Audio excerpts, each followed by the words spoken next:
Hello friends, welcome to optimistic studies. Optimistic studies में आप सभी का स्वागत है। आज हम ABEO के लिए MCQ प्रैक्टिस टेस्ट देखने जा रहे हैं। यदि हम ओवरऑल टेस्ट की बात करें तो ये टेस्ट नंबर 15 है, क्योंकि इससे पहले हमने 14 टेस्ट ऑलरेडी डिस्कस किए हुए हैं, जो कि आपको ABEO नाम से प्लेलिस्ट बनी हुई है, उसमें जा कर के आप सभी MCQs को देख सकते हैं। और आज का जो हमारा टॉपिक रहने वाला है वो है आपके पेपर 2 का यूनिट 1 में टॉपिक है एक नेशनल इंटीग्रेशन, राष्ट्रीय एकीकरण, राष्ट्रीय एकता। तो आज का टॉपिक हमारा MCQ प्रैक्टिस का ये रहने वाला है। तो चलिए फिर हम आज के सेशन को स्टार्ट करते हैं। यदि आप चैनल पे न्यू हैं तो चैनल को सब्सक्राइब कर लीजिए और बेल नोटिफिकेशन को ऑन रखिए, जिससे हम जो भी वीडियो डालें तो आप तक पहुंचती रहे। चलिए फिर हम आज के सेशन को स्टार्ट करें।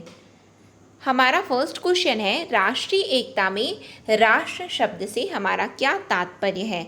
इन national integration, what do we mean by the term nation? A nation is a country with a unified socio economic and political structure. It denotes a body of people who have a feeling of oneness, built on the basis of common history, society, culture and values. Both A and B, none of the above. राष्ट्र एक एकीकृत सामाजिक, आर्थिक और राजनीतिक संरचना वाला देश है। यह उन लोगों के एक समूह को दर्शाता है जिनमें एकता की भावना है, जो सामान्य इतिहास, समाज, संस्कृति और मूल्यों के आधार पर निर्मित है। ए और बी दोनों उपरोक्त में से कोई नहीं। पॉज कीजिए, अपने से पढ़िए और उसके बाद बताइए कि आंसर क्या होगा इसका। यहाँ पे हम डायरेक्टली आंसर में आते हैं। राष्ट्रीय एकता की बात बोली जा रही है यहाँ पे। नेशनल इंटीग्रेशन, नेशनल इंटीग्रेशन दो शब्दों से मिलकर के बना है। वो कौन कौन से शब्द हैं? तो वो है, सबसे पहला शब्द है नेशन, राष्ट्र बना है, बिल्कुल। दूसरा शब्द क्या है? इंटीग्रेशन। इंटीग्रेशन का मतलब एकता। इसका मतलब क्या होगा? क्या हो गया यहाँ पे? राष्ट्र और एकता, ये दो शब्द हैं जिनको मिला करके क्या बना हुआ है? राष्ट्रीय एकता। अब हमसे पूछा गया कि राष्ट्र का अर्थ क्या होता है, तो राष्ट्र का अर्थ क्या होता है बताइए। नेशन का मीनिंग क्या होता है? तो नेशन का मीनिंग होता है, नेशन का मतलब देश होता है। राष्ट्र का मतलब क्या होता है? राष्ट्र का मतलब देश होता है। कैसा देश?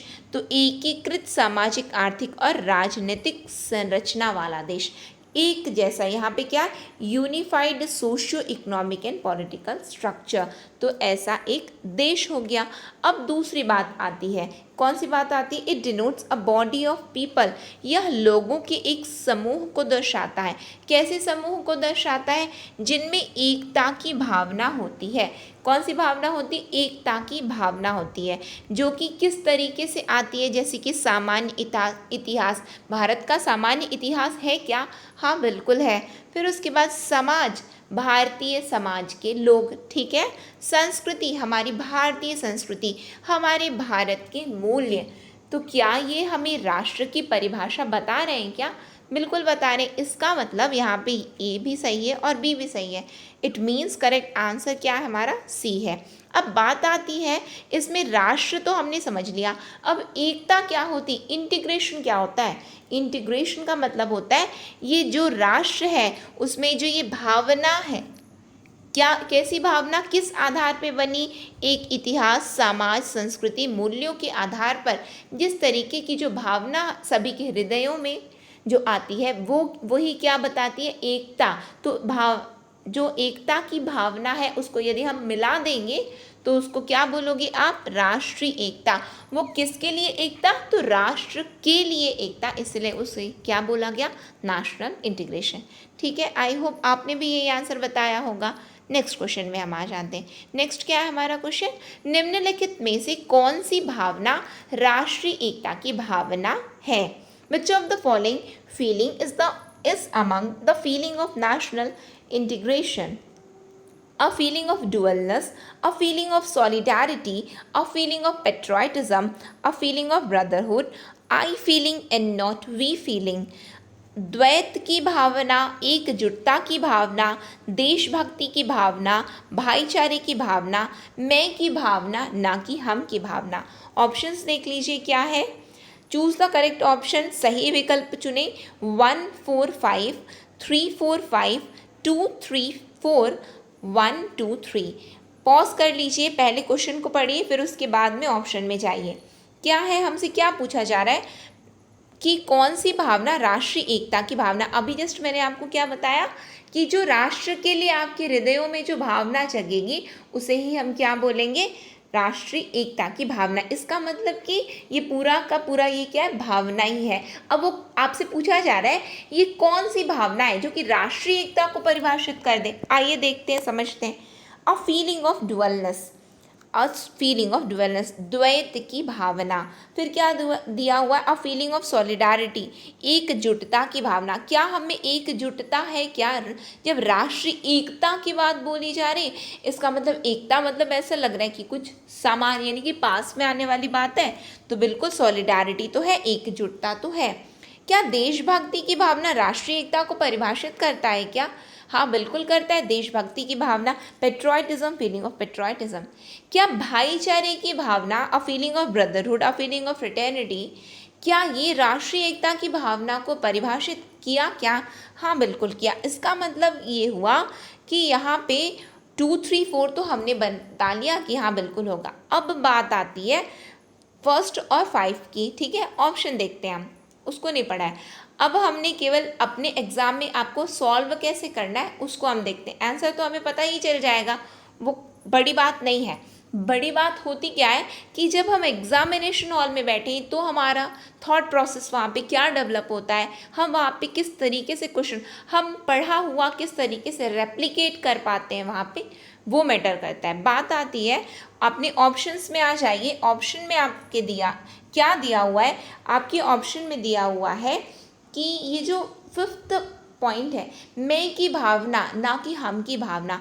अब ये बताइए कि मैं की भावना ना कि हम की भावना, ये राष्ट्रीय एकता, फिर ये एकता वाली तो बात ही नहीं हुई। ये तो मैं मेरा है, ये मेरा है, ये वाला हो गया। हमारा है वाला तो आया ही नहीं, तो एकता वाली बात तो आई ही नहीं। हमारा हमारा यदि कुछ चीज़ होता है तो वो क्या है, एकता की भावना होती है। हमारा परिवार, हमारा कुटुंब, हमारा देश, हमारा समाज, हमारा राज्य, तो हमारा वाला तो अलग हो गया। अब मैं बोलना वो क्या एकता को बताता है क्या, नहीं, वो तो अपने स्वयं के बारे में बताया जा रहा है। इसका मतलब 5 तो बिल्कुल नहीं होने वाला, बिल्कुल ठीक है। 5 जब नहीं होगा, केवल एक ही बात हमें पता चली कि 5 तो नहीं होगा, इसका मतलब ऑप्शन नंबर फर्स्ट और सेकंड तो कैंसिल आउट हो गया। अब बात आती है, अब थर्ड में आ जाइए, यानी कि सी में और डी में आ जाइए। अब इसमें देखो कि 2 3 तो कॉमन है, बिल्कुल है। अब इसका मतलब ये हुआ, आपको यदि ये पता है कि 4 सही है या फर्स्ट सही है तो आप अपने ऑप्शन में अपने आंसर में आ जाओगे, बिल्कुल आ जाओगे। आपको एग्ज़ाम में बहुत सारे क्वेश्चंस ऐसे सॉल्व करने रहते हैं जहाँ पे आप ऑप्शन के थ्रू अपने आंसर्स में पहुँच सकते हो, ठीक है। तो यहाँ पे बात आती है, हमने तो देख लिया है कि आंसर क्या है वैसे, ठीक है। तो फर्स्ट वाली ये वाली बात, इसको मैंने क्यों पॉज में रखा था कि इसको क्यों मैंने डिस्कस नहीं किया। द्वैत की भावना, a feeling of duality, a feeling of dualness. अब ये बताइए, द्वैत की भावना यानी कि वो क्या है, होता है कि अलग अलग, अलगाव की भावना, अलग अलग वाला जब बात आ जाता है तो वहाँ पे क्या एकता आती है क्या, तो वहाँ तो एकता नहीं आती, तो फिर वहाँ पे डुअलिटी नहीं, नॉन डुअलिटी या फिर आप बोलेंगे यूनिकनेस की भावना, वो आपको क्या बताती है, एकता बताती है, एकजुटता जहाँ पे हम बात करते हैं, ठीक है। इसका मतलब फर्स्ट तो नहीं होगा, इसका मतलब हमारा आंसर क्या होगा, हमारा आंसर ये होने वाला है 2 3 4। हालांकि हमने देख लिया है, लेकिन यदि हम ऑप्शन के थ्रू भी जाएं तो भी हमारा आंसर निकल करके आ जाएगा, ठीक है। नेक्स्ट क्वेश्चन में आप आ जाइए। नेक्स्ट क्वेश्चन क्या है, राष्ट्रीय एकता एक ऐसी भावना है जो किसी देश के नागरिकों को बांधती है, यह किसने कहा है। National integration is a feeling that binds the citizen of a country. Who said this, doctor Sarvepalli Radhakrishnan, Dorothy Simpson, education commission Dorothy Thomson. बताइए किसने कहा है राष्ट्रीय एकता एक ऐसी भावना है जो किसी देश के नागरिकों को बांधती है। अब ये बताइए टाई बांधते हैं क्या आप लोग? हाँ बिल्कुल बांधते हैं। टी फॉर टाई होता है एंड टी फॉर थॉमसन होता है। टी फॉर टाई होता है और टी फॉर थॉमसन होता है। याद रहेगा कि आपको जहाँ कहीं भी आपने देखा बांधती है डेट बाइंड्स। आप क्या बांधते थे स्कूल में? टाई बांध के जाते थे स्कूल में। तो बस टी फॉर टाई बांधना और T for Dorothy Thomson, T for Thomson. ठीक है, याद रहेगा। नेक्स्ट क्वेश्चन में हम आ जाए। नेक्स्ट क्वेश्चन क्या है हमारा? फैक्ट है ये, जो कि उन्होंने जो कहा आपको डायरेक्टली याद करना है। इसमें बात समझाने वाली नहीं आती, समझाने वाली बात ये आती। ये तो डेफिनेशंस है, परिभाषा को आपको एज इट इज़ याद करना पड़ता है। ठीक है, नेक्स्ट क्वेश्चन में आ जाइए। How Kothari commission explain national integration. Kothari आयोग ने राष्ट्रीय एकता की व्याख्या कैसे की है? राष्ट्रीय एकता भावनाओं का मिश्रण है जिसके परिणाम स्वरूप देश के लिए प्यार होता है। राष्ट्रीय एकता का अर्थ है देश की वफादारी और कल्याण को बढ़ावा देने के लिए एक मानसिक दृष्टिकोण बनाना। राष्ट्रीय एकीकरण हमारा देश के ज्ञान को विकसित करने का काम है। राष्ट्रीय एकता एक ऐसी भावना है जो किसी देश के नागरिकों को बांधती है। How Kothari Commission explained national integration. National integration is a blend of sentiments resulting in love for the country. National integration means creating a mental outlook to promote and loyalty and welfare of the country above all. National integration is the job to inculcate knowledge of our country. National integration is a feeling that binds the citizen of a country. Pause करिए, अपने से पढ़िए और उसके बाद में answer बताइए कि क्या होगा। हम डायरेक्टली आंसर में आते हैं। हमसे पूछा जा रहा है कि कोठारी आयोग ने क्या कहा है। तो कोठारी आयोग ने क्या कहा है? तो कोठारी आयोग ने कहा है कि national integration is a blend of sentiments resulting in love for the country. Kothari आयोग ने राष्ट्रीय एकीकरण, राष्ट्रीय एकता की भावना को क्या बताया है? तो उन्होंने बताया है कि राष्ट्रीय एकता भावनाओं का मिश्रण है। क्या है? भावनाओं का मिश्रण है जिसके परिणाम स्वरूप देश के लिए प्यार होता है। किसके लिए प्यार होता है? देश के लिए प्यार होता है। यानी कि भावना, इतनी सारी भावना, यानी कि एकता की भावना यदि आपको जानना है तो जैसे कि भाईचारे की भावना, समाज के लोगों के प्रति प्रेम होना चाहिए, तो भाईचारे की भावना हो गई, देश के प्रति देशभक्ति हो गई। फिर आप यदि सम्मान कर रहे हैं अपने राष्ट्रीय ध्वज का, राष्ट्रीय गान का, तो ये सभी भावनाएं हैं जिन सभी भावनाओं का मिश्रण क्या है कि देश के प्रति प्रेम। और ये कौन बोलता है? तो ये कोठारी आयोग बोलता है। ठीक है, नेक्स्ट क्वेश्चन में हम आ जाएं। नेक्स्ट क्वेश्चन क्या है हमारा? नेक्स्ट है राष्ट्रीय एकता को ईंट और गारे से नहीं बनाया जा सकता, इसे छेनी और हथौड़े से नहीं तराशा जा सकता, इसे पुरुषों के दिलों दिमाग में चुपचाप विकसित होना है, जिसकी एकमात्र प्रक्रिया क्या है? तो शिक्षा की प्रक्रिया है। यह किसने कहा है? National integration can not be built by brick और mortar, it cannot be carved by chisel and hammer, it has to grow silently in the minds and hearts of men. The only process is the process of education. Who said this? S.N. Panda, Swami Vivekananda, doctor Sarvepalli Radhakrishnan, Mahatma Gandhi. बताइए किसने कहा है कि राष्ट्रीय एकता को जो है किस तरीके से? तो चुपचाप विकसित किया जाता है, चुपचाप विकसित किया जा सकता है, जिसकी प्रक्रिया क्या है? तो शिक्षा ही ऐसी प्रक्रिया है जिसके द्वारा राष्ट्रीय एकता की भावना चुपचाप विकसित हो सकती है मनुष्यों के दिलों एवं दिमाग में। ये किसने कहा है? तो ये शब्द किसके हैं? तो ये डॉक्टर सर्वपल्ली राधाकृष्णन जी के शब्द हैं। उन्होंने क्या कहा है? तो उन्होंने कहा है कि नेशनल इंटीग्रेशन के not be built by brick और मॉर्टर, यानी कि हम जब कुछ चीज़ को पढ़ते हैं, यानी कि शिक्षा के माध्यम से जब हमें ज्ञान होता है, तो शिक्षा जब हमने पढ़ा तो हमने जाना कि ये हमारा देश है, ये हमारा संविधान है, ये हमारा राष्ट्रीय ध्वज, राष्ट्रीय गान, तो हमें क्या हो रहा है? देश के प्रति प्रेम, देश के प्रति सम्मान की जब ये भावनाएं जब जगती हैं तो ये ऑटोमेटिकली जगती है। ये किसी को डालना नहीं पड़ता, आपके अंदर में बीज को रोपित नहीं करना पड़ता है कि बिल्कुल नहीं नहीं आज से ना तुम एकदम देशभक्त हो गए हो, उसके अलावा उससे पहले तुम नहीं थे लेकिन आज से तुम हो गए। तो ऐसा वाला होता है क्या?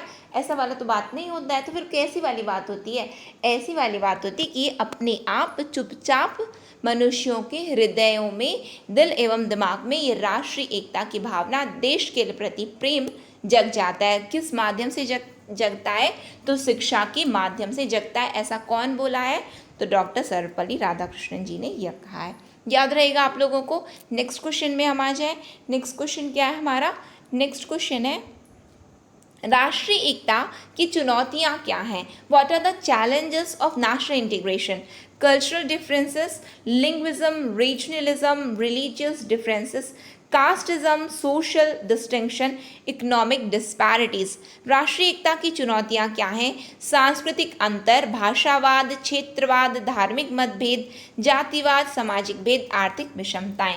आपके ऑप्शंस हैं 1 2 5 6, 2 4 6 7, 1 2 4 5 6 7, 1 2 3 4 5 6 7। बताइए क्या क्या बाधक तत्व होते हैं, या फिर हम बोल सकते हैं क्या क्या चुनौतियां हैं राष्ट्रीय एकता में। हम एक एक करके देखते हैं। राष्ट्रीय एकता में चुनौतियां क्या आ सकती हैं? क्या सांस्कृतिक अंतर चुनौतियां हैं? हाँ बिल्कुल है। सभी की संस्कृति, सब बोलते हैं हमारी संस्कृति, हमारे यहाँ ना ऐसा होता है, हमारे यहाँ ना वैसा होता है, तो संस्कृति भेद आ गया। ठीक है, सबके यहाँ की संस्कृति अलग अलग हो गई, सब लोग बंट गए, तो बिल्कुल सांस्कृतिक अंतर। भाषावाद बोलते हैं हम ना इस भाषा वाले लोग हैं, हम ये भाषा बोलते हैं, हम वो भाषा बोलते हैं, यानी कि भाषा के आधार पर। तो बिल्कुल जब हमारे यानी कि देश का ही पूरा, जैसे कि आंध्र प्रदेश भाषा के आधार पर गठन हो गया, ठीक है, तो भाषा के आधार पर तो बिल्कुल हो जाता है। इसका मतलब ये भी तो राष्ट्रीय एकता के बाधक तत्व हैं, चुनौतियां हैं राष्ट्रीय, क्योंकि भाषा के आधार पर लोग लड़ने को उतारू हो जाते कि नहीं नहीं हम ये भाषा या वो भाषा, ठीक है। फिर क्षेत्रवाद तो बिल्कुल है, जहाँ पर रीजनलिज्म, हम ना इस क्षेत्र के लोग हैं, अब आप ही, हम ना बिलासपुर क्षेत्र के हैं, हम ना सरगुजा क्षेत्र के हैं, हम ना बस्तर के हैं, हम ना रायपुर के, अलग अलग लोग ऐसे ही बटे हुए हैं, मतलब एक ही राज्य में बटे हुए हैं, बाकी की तो बात ही छोड़ दीजिए। तो क्षेत्रवाद तो बिल्कुल हो जाता है, ठीक है। फिर उसके बाद धार्मिक मतभेद बिल्कुल हो जाता है, हम इस धर्म के हैं, हम उस धर्म के, तो ये भी तो एक बाधक तत्व हुआ, किसमें? तो राष्ट्रीय एकता में। जातिवाद, हम इस जाति के, तुम उस जाति को, हमारी जाति ऐसी, तुम्हारी जाति ऐसी, तो ये वाली भी बात हो जाती है। फिर सामाजिक भेद, हमारा समाज ऐसा है, हमारा समाज वैसा है, हम उच्च समाज के लोग हैं, तुम निम्न समाज के लोग हो, तो समाज भेद तो ऑब्वियस है, बाधक तत्व है। आर्थिक विषमताएं, क्या आर्थिक विषमताएं भी बाधक तत्व होती हैं क्या?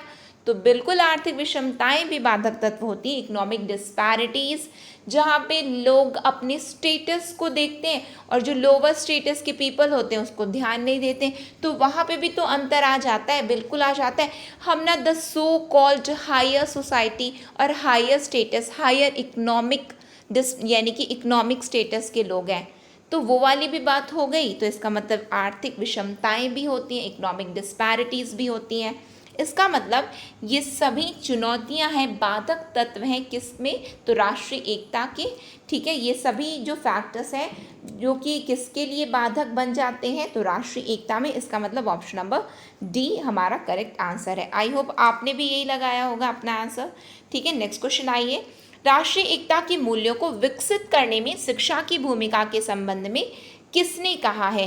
किसी देश की शिक्षा प्रणाली एक बैंक की तरह होती है जिस पर राष्ट्र जब भी आवश्यकता होती है एक चेक खींचता है।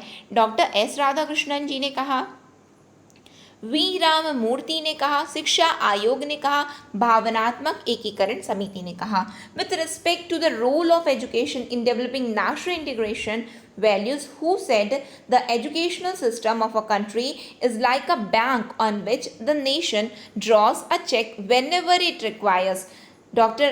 S. Radhakrishnan, V. Ramamurthy, Education Commission, the Emotional Integration Committee. The Emotional integration committee.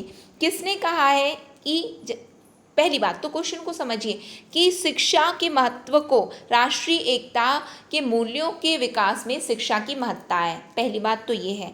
पहले इसको समझो कि बोला किस संदर्भ में जा रहा है। With respect to the role of education, role of education in what, role of education in developing national integration values, राष्ट्रीय एकता के मूल्यों को विकसित करने में शिक्षा की भूमिका। शिक्षा की भूमिका। अब पढ़िए कि शब्द क्या है, यानी कि वाक्य किसने क्या कहा है। तो किसी देश की शिक्षा प्रणाली एक बैंक की तरह होती है जिस पर राष्ट्र जब भी चाहे, जब भी आवश्यकता होती है तो चेक खींचता है, यानी कि ड्रॉ करता है चेक को। तो ये कौन बोला है? तो वी राममूर्ति जी ने बोला है। किसने बोला है? तो वी राममूर्ति ने कहा है। नेक्स्ट क्वेश्चन में हम आ जाते हैं। नेक्स्ट क्वेश्चन क्या है हमारा? वे कौन से कारक हैं जो विघटन को बढ़ावा देते हैं, जैसा कि माध्यमिक शिक्षा आयोग द्वारा सुझाया गया है। ध्यान देना, आपको विघटन को बढ़ावा देने के कारक तो पूछ रहा है, लेकिन साथ में यहाँ पे बोला गया है कि जैसा कि माध्यमिक शिक्षा आयोग ने सुझाया। आपके ऑप्शंस हैं देशभक्ति की कमी, राजनीतिक नेतृत्व का अभाव, अज्ञान भाषा। What are the concerning factors which promotes disintegration as suggested by Secondary Education Commission? Lack of patriotism, lack of political leadership, ignorance, language। बताइए हमारा यहाँ पे करेक्ट आंसर क्या होगा? अपने ऑप्शंस हम देख लेते हैं आंसर में पहुँचने से पहले। 1, 1, 2, 1, 2, 3, 1, 2, 3, 4। आइए देखते हैं हमारा क्वेश्चन क्या बोलता है कि कौन से कारक बाधक बन जाते हैं, या फिर हम बोल सकते हैं विघटन को कौन कौन से कारक बढ़ावा देते हैं, जैसा कि माध्यमिक शिक्षा आयोग ने कहा है। Secondary education commission. तो सेकेंडरी एजुकेशन कमीशन मतलब क्या होता है? पहले तो आप ये बताइए कि सेकेंडरी एजुकेशन कमीशन को और किस नाम से जाना जाता है। पहली बात तो आप इस क्वेश्चन का जवाब दो कि सेकेंडरी एजुकेशन माध्यमिक शिक्षा आयोग को किस नाम से जाना जाता है। तो हमने क्या पढ़ा था? म से माध्यमिक और म से मुदलियार पढ़ा है क्या हमने? हाँ बिल्कुल पढ़ा है। अब ये बताइए, ईयर बताइए कि किस वर्ष ये आयोग आया था। तो ये किस वर्ष आया था? तो 1952-53 में। अब आप डेट बताएंगे 52-53, मैंने आपको ईयर बता दिया। अब आप डेट बताएंगे कमेंट सेक्शन में कमेंट करके कि कब इस आयोग का गठन हुआ एवं इस आयोग ने कब अपनी रिपोर्ट प्रस्तुत की है। हर किसी ने पढ़ा है, क्योंकि चाहे ऐप वाले स्टूडेंट ने भी पढ़ा है, साथ में यूट्यूब वाले स्टूडेंट ने पढ़ा है, सभी ने पढ़ा है क्योंकि मैंने पढ़ाया है। तो आप लोग बताएंगे कि मुदलियार आयोग ने माध्यमिक शिक्षा आयोग का गठन कब हुआ और इसने अपनी रिपोर्ट कब प्रस्तुत की है। इस बात को आप कमेंट सेक्शन में कमेंट करके बताएंगे। क्वेश्चन में आ जाइए कि कंसर्निंग फैक्टर्स क्या होते हैं जो कि डिसइंटीग्रेशन को प्रमोट कर देते हैं, विघटन को बढ़ावा दे देते हैं। तो माध्यमिक शिक्षा आयोग के अनुसार जैसे कि देशभक्ति की कमी यदि हो जाती है तो वो विघटन को बढ़ावा देते हैं। यदि कोई एक राजनीतिक नेतृत्व नहीं है और उसका अभाव है तो क्या फिर सब में एकता जैसे भावना जगेगी क्या? सब अपना अपना सोच रहे ना, किसी को तो कोई फर्क ही नहीं पड़ता है, कोई नेतृत्व करने वाला ही नहीं है। तो बिल्कुल माध्यमिक शिक्षा आयोग ने इसे भी एक कारक के रूप में बताया है, विघटन के एक कारक के रूप में बताया है। फिर इग्नोरेंस, अज्ञानता, ज्ञान ही नहीं है, पता ही नहीं है कि चुनाव होने वाला है और खड़ा कौन है, यही नहीं पता है हमें। बस अपने को तो केवल एक ही चीज़ से लेना देना है, जो कि आप लोग बहुत अच्छे से जानते हैं, जो कि यहाँ पे परिभाषित करने की आवश्यकता नहीं है।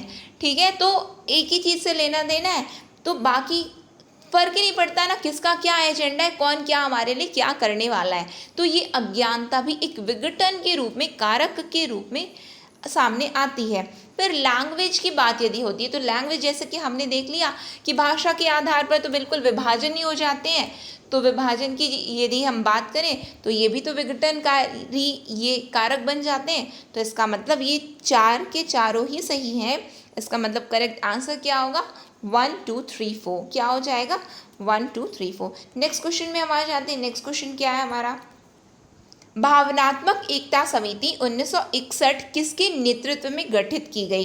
The emotional integration committee 1961 constituted under the leadership of doctor Radhakrishnan, Lakshman Swami Mudaliar, doctor Sampurnanand, Daulat Singh Kothari. बताइए कि emotional integration committee 1961 constituted under the leadership of home?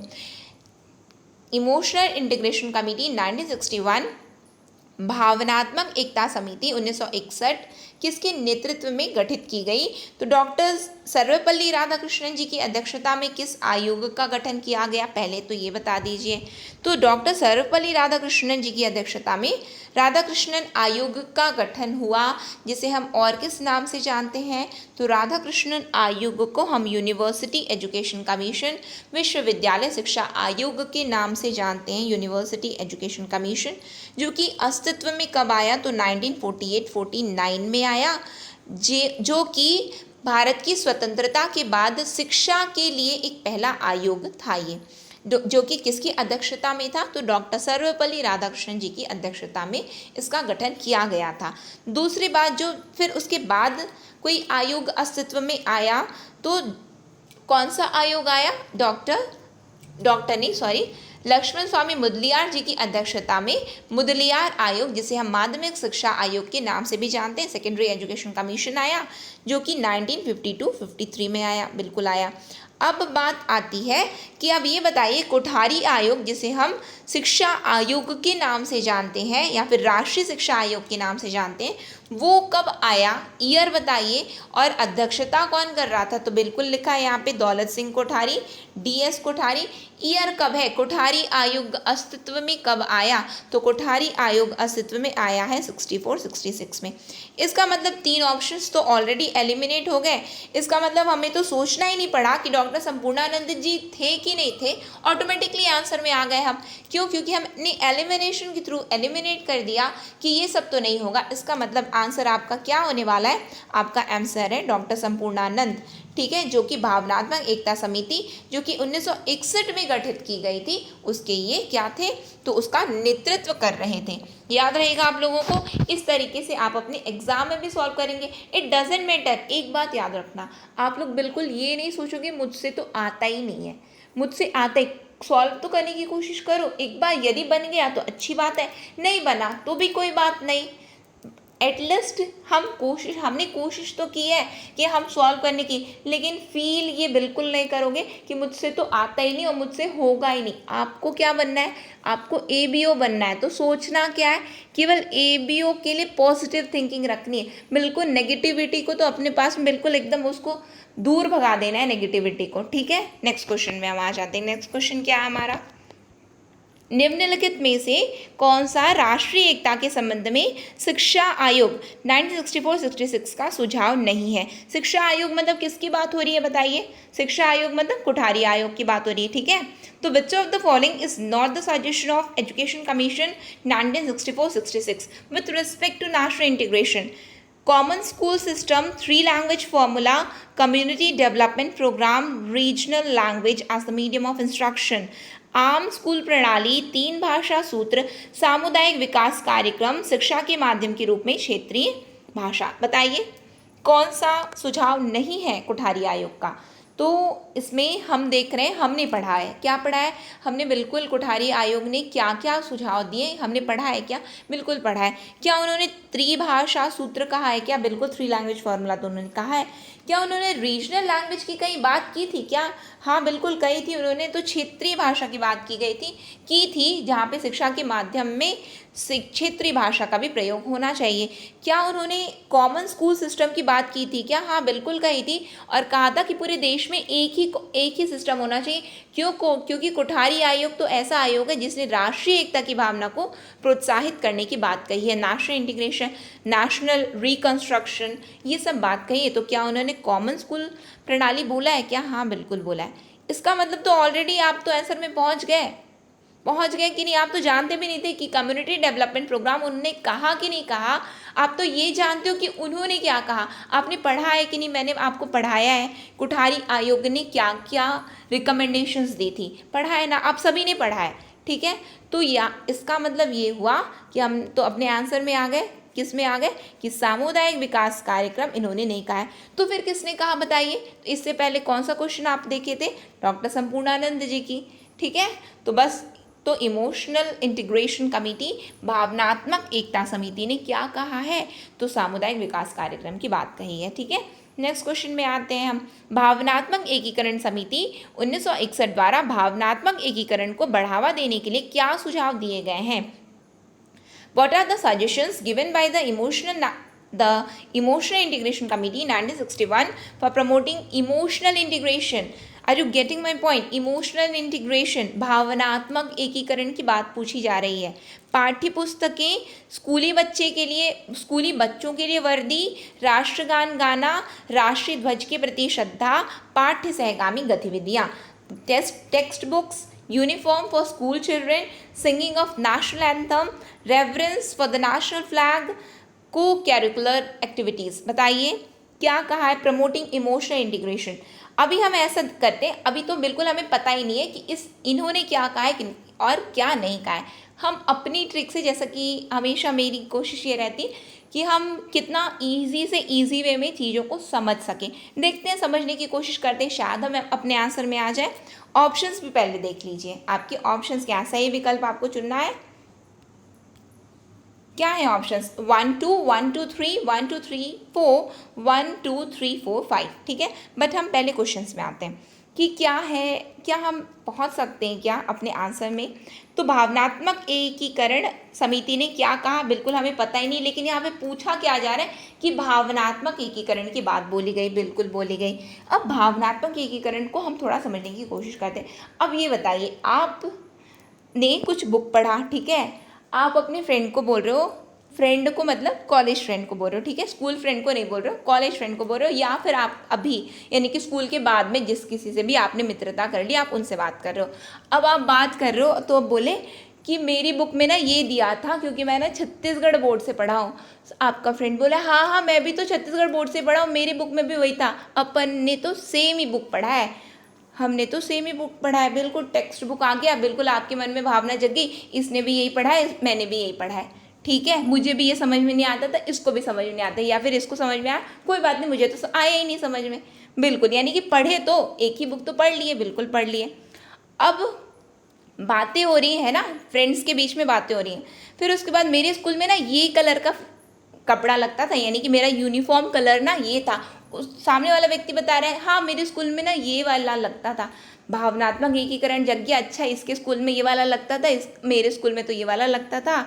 यानी कि स्कूली बच्चों के लिए वर्दी यानी कि यूनिफॉर्म से भी तो आपकी भावनाएं जुड़ गई कि अच्छा मेरे स्कूल में भी ना यही कलर का, वही ब्राउन कलर का मेरे स्कूल में ड्रेस लगता था, या फिर ब्लू कलर का लगता था, ठीक है। फिर उसके बाद राष्ट्रगान गाना, बिल्कुल ये तो भावनाएं तो जुड़ी हुई है, सबकी जुड़ी हुई है राष्ट्रगान गाना। राष्ट्र ध्वज के प्रति श्रद्धा, ये इसकी भावना भी जुड़ी हुई है, ये वाले मतलब कि बिल्कुल बात बिल्कुल है हर किसी के हृदय में, ठीक है। अब को कैरिकुलर एक्टिविटीज़, पाठ्य सहगामी गतिविधियाँ। अब आप बोल रहे हमारे स्कूल में ना कबड्डी होता था, सामने वाला व्यक्ति बता रहा है आपको हाँ हमारे स्कूल में भी कबड्डी होता था, मैं ना क्रिकेट खेलता था। अब आप भी वो सामने वाला व्यक्ति भी बोल रहे क्रिकेट खेल रहा है। इसी तरीके से जब आपकी वार्ता हो रही तो आपकी भावनाएं जुड़ी हुई हैं। जब आप भावनाओं से किसी के प्रति जुड़ जाते हैं तो उसे हम क्या बोलते हैं, भावनात्मक एकीकरण बोलते हैं। क्या बोलते हैं, भावनात्मक एकीकरण, यानी कि आपकी भावनाएं यदि किसी से जुड़ती हैं तो वो होता है इमोशनल इंटीग्रेशन। क्या अभी आपको पता चला कि इमोशनल इंटीग्रेशन को यदि आपके एग्जाम में आता है तो आप कैसे सॉल्व कर सकते हो? कि आपको बिल्कुल पता था क्या कि भावनात्मक एकीकरण समिति ने क्या कहा? आपको तो ये पता है कि भावनाएं हमारी क्या है, तो आपको अपने से तो रिलेट करना है, बाकी तो उन्होंने क्या कहा नहीं कहा वो तो बात की बात है, लेकिन अपने आप से तो पूछिए क्या हम ऐसे ही सोचते हैं क्या? बिल्कुल हम ऐसे ही सोचते हैं। यानी कि आपकी आंसर क्या है आप खुद बताइए, ऑप्शन नंबर डी, ठीक है। आई होप आपने भी यही सोचा हो या फिर बताया हो। नेक्स्ट क्वेश्चन में आ जाइए। नेक्स्ट क्वेश्चन क्या है, राष्ट्रीय एकता को बढ़ावा देने वाले कारक कौन से हैं? What are the factors that promotes national integration? All India service, NITI Aayog, national integration council, all of the above. राष्ट्रीय एकता को बढ़ावा देने वाले कारक कौन से हैं? अखिल भारतीय सेवाएं, नीति आयोग, राष्ट्रीय एकता परिषद, उपरोक्त सभी। बताइए कि राष्ट्रीय एकता को बढ़ावा क्या देता है? तो राष्ट्रीय एकता को बढ़ावा देने वाली बात हो जाती है जहाँ पे, तो अखिल भारतीय सेवाएं, बिल्कुल यूपीएससी, आईएएस, आईपीएस, आईएफएस, ठीक है। तो ये सभी अखिल भारतीय सेवाएं तो बिल्कुल ये राष्ट्रीय एकता को बढ़ावा देने वाले ही तत्व होते हैं, कारक होते हैं। नीति आयोग, नीति आयोग पूरे देश के लिए नीति बनाती है तो वो भी बिल्कुल क्या है, तो राष्ट्रीय एकता को बढ़ावा देने वाले कारक हैं। राष्ट्रीय एकता परिषद, नाम में ही जुड़ा है नेशनल इंटीग्रेशन काउंसिल, तो बिल्कुल ये तो नेशनल इंटीग्रेशन को प्रमोट करेगा ही। तो इसका मतलब ऑल ऑफ द अबव, उपरोक्त सभी हमारे यहाँ पे करेक्ट आंसर है, ठीक है। नेक्स्ट क्वेश्चन में आते हैं हम। नेक्स्ट क्वेश्चन क्या है? कौमी एकता दिवस प्रतिवर्ष मनाया जाता है कब? 12 जनवरी, 14 सितंबर, 19 नवंबर, 25 दिसंबर। कौमी एकता दिवस सेलिब्रेटेड एवरी ईयर ऑन 12 जनवरी, 14 सितंबर, 19 नवंबर, 25 दिसंबर। बताइए कब मनाया जाता है? तो कौमी एकता दिवस, पहली बात तो हमें एक एक करके देखते हैं, आंसर में ऑटोमेटिकली पहुंच जाएंगे। यदि हमको पता है कि कौन से दिन क्या मनाते हैं तो हम तो आंसर में ऑटोमेटिकली पहुंच जाएंगे।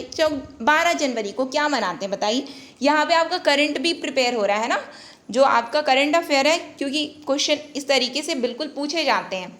तो 12 जनवरी को क्या मनाया जाता है? तो 12 जनवरी को नेशनल यूथ डे मनाया जाता है, राष्ट्रीय युवा दिवस मनाया जाता है। क्यों मनाया जाता है? तो स्वामी विवेकानंद जी की बर्थ एनिवर्सरी के रूप में मनाया जाता है। फिर 14 सितंबर को क्या मनाया जाता है? तो 14 सितंबर को हिंदी डे मनाया जाता है, हिंदी दिवस मनाया जाता है। अच्छा बताइए क्यों मनाया जाता है हिंदी दिवस?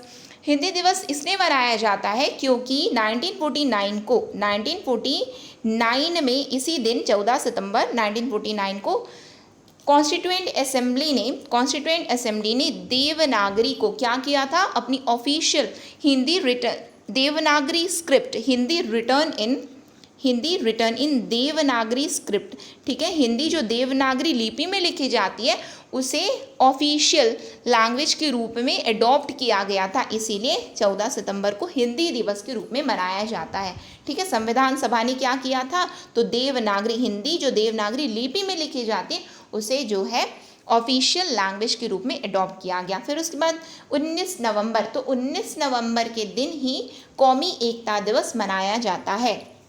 नेशनल इंटीग्रेशन डे बोला जाता है। क्या बोला जाता है? तो national integration day, Qaumi Ekta दिवस को नेशनल इंटीग्रेशन डे बोला जाता है। ये क्यों मनाया जाता है? तो इंदिरा गांधी जी की जन्म तिथि के अवसर पर मनाया जाता है, यानी कि इंदिरा गांधी की बर्थ एनिवर्सरी को सेलिब्रेट किया जाता है as a national integration day, Qaumi Ekta दिवस के रूप में। 25 दिसंबर को क्या मनाया जाता है? तो 25 दिसंबर को सुशासन दिवस मनाया जाता है, गुड गवर्नेंस डे मनाया जाता है।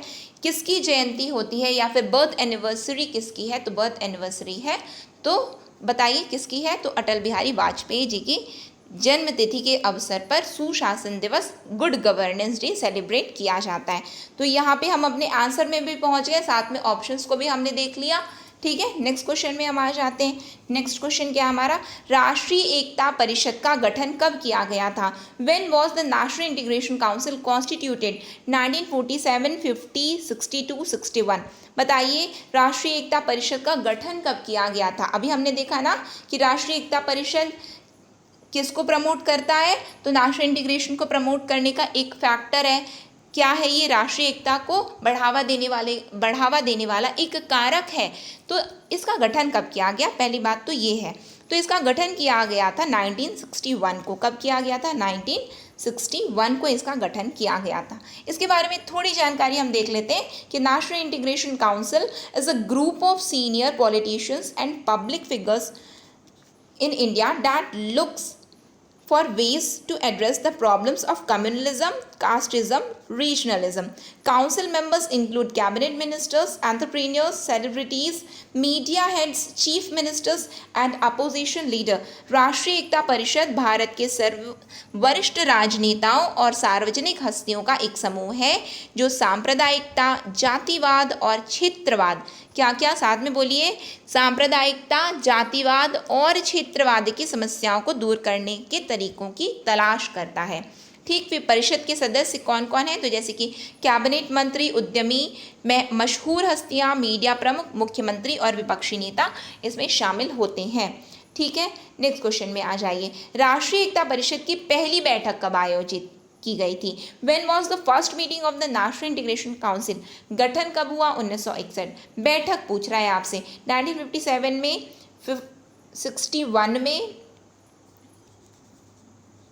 61 में, 62 में या 2010 में? बताइए कि कब इसकी बैठक की गई। इसका मतलब ये तो एलिमिनेट हो जाएगा 61 में। क्यों एलिमिनेट हो जाएगा? बिल्कुल एलिमिनेट नहीं होगा, ये यहाँ पे आप लोगों को अपने से बताना है एलिमिनेट क्यों होगा। 1961। नहीं होगा। ठीक है, आप लोग पहले बताइए। तो यहाँ पे पहली गठन कब हुआ? तो 61 में हुआ था। बैठक कब हुई थी? तो 62 में हुई थी। कब हुई थी? 62 में। इसलिए मैंने उसको एलिमिनेट कर दिया था, जहाँ पे शायद आप लोग जान गए होंगे कि वो तो डेफिनेटली फिर आंसर नहीं होगा। ठीक है, आ जाइए नेक्स्ट क्वेश्चन में। नेक्स्ट क्वेश्चन क्या है हमारा? हाँ, ये एक और बात है, जो 2010 है ना, तो 2010 में क्या हुआ था? तो अप्रैल 2010 में ये जो नेशनल इंटीग्रेशन काउंसिल है, राष्ट्रीय एकता परिषद है, इसका पुनर्गठन किया गया था। क्यों? क्योंकि थोड़े दिनों के लिए ये काम किया, फिर उसके बाद में इतना ज़्यादा अच्छे से ये काम नहीं कर रहा था, इसीलिए अप्रैल 2010 में इसका पुनर्गठन किया गया था। ठीक है, नेक्स्ट क्वेश्चन आ जाइए। निम्नलिखित में से किस समस्या पर राष्ट्रीय एकता परिषद विचार या सामना नहीं करती है? विच of the following problems is not considered or confronted by the National Integration Council? भाषावाद, जातिवाद, साइबर सुरक्षा खतरा, क्षेत्रीय हिंसा का खतरा। अभी जस्ट मैंने आपको बताया, गलत नहीं होना चाहिए, किसी का भी गलत नहीं होना चाहिए। Linguism, casteism, cyber security threat of regional violence, क्या चीज़ का ये सामना नहीं करती, या फिर हम बोल सकते हैं कि ये ऐसे वाले चीज़ों पर विचार नहीं करती है। तो किस पर नहीं करती? क्या भाषावाद पर नहीं करती? क्या बिल्कुल करती, तभी तो हमने देखा। क्या जातिवाद पर नहीं करती? हमने तो देखा वो तो करती है। क्या क्षेत्रीय हिंसा का खतरा यदि होता है, क्षेत्रवाद आ जाता है, तो क्या बात नहीं करती? क्या बिल्कुल करती नहीं? वो नहीं करेगी तो कौन करेगा? इसके तो मुख्य कार्य ही यही है, भाषा, क्षेत्र और जाति। इसका मतलब क्या चीज़ नहीं देखती है नेशनल इंटीग्रेशन काउंसिल? तो नेशनल इंटीग्रेशन काउंसिल साइबर सुरक्षा खतरा को डील नहीं करती है, और we can say cyber security threats को डील नहीं करती है ये। ठीक है, नेक्स्ट क्वेश्चन में हम आ जाते हैं।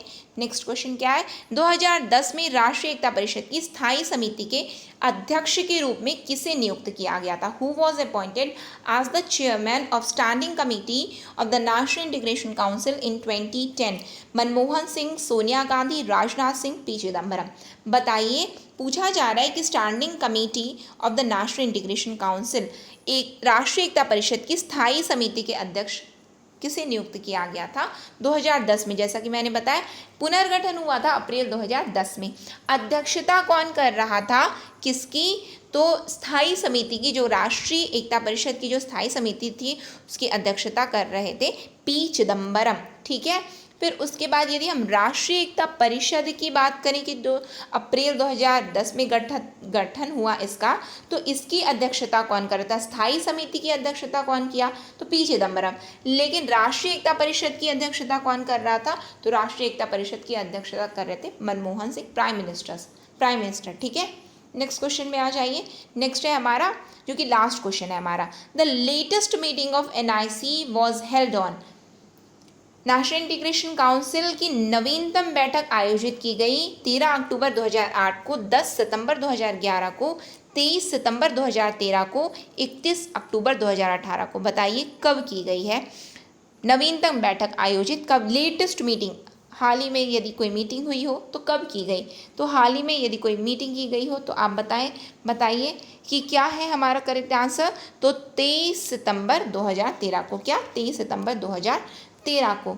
ठीक है, जैसा कि मैंने यहाँ पे बताया कि अप्रैल 2010 को पुनर्गठन किया गया। पुनर्गठन के बाद इसके सदस्य कितने थे? तो 147 ओवरऑल सदस्य थे। 2010 में अध्यक्षता प्रधानमंत्री मनमोहन सिंह जी कर रहे थे, जैसा कि मैंने वहीं पे आपको बता दिया है। बाकी ऑप्शन में आ जाइए। यहाँ पे ऑप्शन जो दिया है, यहाँ का आंसर भी मैंने आपको बता दिया कि 23 सितंबर 2013 को इसकी लास्ट मीटिंग हुई थी, उसके बाद में इसकी मीटिंग नहीं हुई है। याद रखना कि राष्ट्रीय एकता परिषद और we can say national integration council की लास्ट मीटिंग जो हुई है वो 23 सितंबर 2013 को हुई है, उसके बाद से इसकी कोई मीटिंग नहीं हुई है। ठीक है, लास्ट ऑप्शन आपका था 31 अक्टूबर 2018। तो 31 अक्टूबर 2018 को हुआ क्या था, ये आपके करंट अफेयर में हेल्प करेगा आपको। ठीक है, तो 31 अक्टूबर को क्या मनाया जाता है? पहली बात तो 31 अक्टूबर को राष्ट्रीय एकता दिवस के रूप में मनाया जाता है। किस रूप में?